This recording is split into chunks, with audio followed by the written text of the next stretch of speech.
Alan Castiglion, kumusta na daw po si Carla as a fan, masyado po silang nag-work. Yes po. She's, baka okay naman po siya ngayong hapon. Kanina po, kanina umaga ko po kasi siya nakausap. Halata po sa boses niya na hindi pa siya totally okay. Pero, magiging okay na po ang lahat. We give advice her naman po. Jubilito TV Official. Yo, what's up mga kabagis and kalingap? This is Jubilito TV Official at ito na naman po ang isang edisyon ng ating reaction video. Sa isang lugar sa ibayang bansa, meron tayong kasangga na tumutulong din sa kapwa na sa puso ang pagtulong itatama ang mali. OFW yung bayani na hindi pa uhuli. Saan ka man sa mundo, kakampi natin siya. Kasama ang mga maaasahang grupo niya.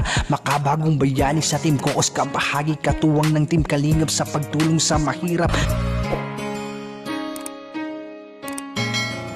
So ayun. Inyo sa mga kabagis, Jubilito TV Official po at eto na naman po muli ang isang edisyon ng ating reaction video mga kalingap at kabagis, no? Pero bago po lahat, syempre po mega love shoutout po muna kay Kuya Val Santos Matubang, kay Ate Edna Vlogs, Kalingap Rab, Ruelong Malalag, Kalingap Netizens, Kalingap Subscribers, Kalingap Supporters at ang ating po mga Kalingap Partners. Ayan po, mega love shoutout po sa inyong lahat. So ito na nga mga kalingap at kabagis, no? For today's reaction video, gawa lang po natin ng reaction at muli po pagbibigay ng opinion. Dito nga po sa naging post po, no, ng nanay ni Carla sa kanyang official FB page mga kalingap at kabagis, no?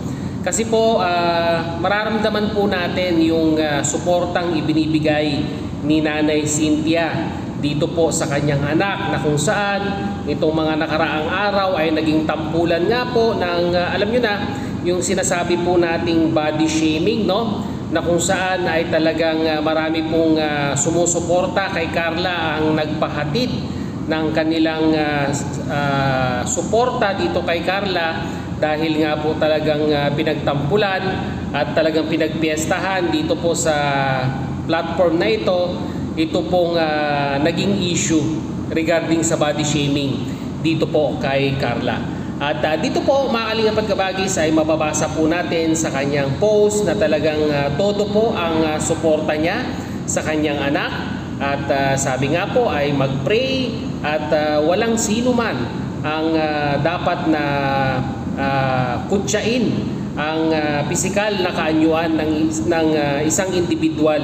Lalong-lalo na po mga kalingap at kabagis yung simpatsya na ibinibigay po ng mga kalingap netizens dito po kay Carla. Lalong-lalo na po ang Jomcarl community ay ganun na lang po kagrabe, no, mga kalingap at kabagis, no. Nakakatuwa lamang pong isipin, kagaya nga po ng previous video upload po natin, na talagang hindi lamang po ang community ng Jomcarl ang sumusuporta ngayon kay Carla sa kanyang sabihin na nating advokasya or kanyang laban regarding nga po sa body shaming, no.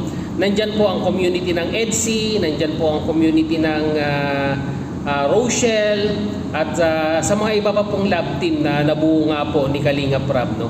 Grabe po ang ibinibigay na suporta ng mga bawat community, lalong-lalo na po sa mga ganitong pagkakataon dahil nga po masasabi po nating one Kalingap, one family ang pinapakita at pinapairal po ng Kalingap netizens ngayon, no. So naiintindihan po natin ang simpatsya ng nanay ni Carla na si Nanay Cynthia dahil sino ba naman pong magulang ang talagang masasabi po nating hindi susuportahan ang kanyang anak, lalong-lalo na po sa mga ganitong pagkakataon, no. Napansin po natin itong mga nakarang araw ay naging tahimik lamang po si Nanay Cynthia, pero nakita naman po natin sa kanyang FB page, no, pasyalan nyo na lang po, ipopost po natin, no, ang kanyang official FB page at doon ay talagang ipinahiwatig niya ang kanyang suporta, ang kanyang saloobin regarding sa issue at ang kanyang pagmamahal dito po kay Carla. So yun mga kalingap at kabagi, short reaction video lamang po ito at pasyalan nyo na lang po sa official FB page ni Nanay Cynthia ang kanyang statement. So yun mga kalingap at kabagi, hanggang dito na lamang po. Maraming salamat. Jubilito TV Official po, no. Proud member po ng Karepa Year 2024 at ng Kalingap OFW Organic Sponsors or Team Koos. Ano pa ba? Yun na lang po. Bye-bye!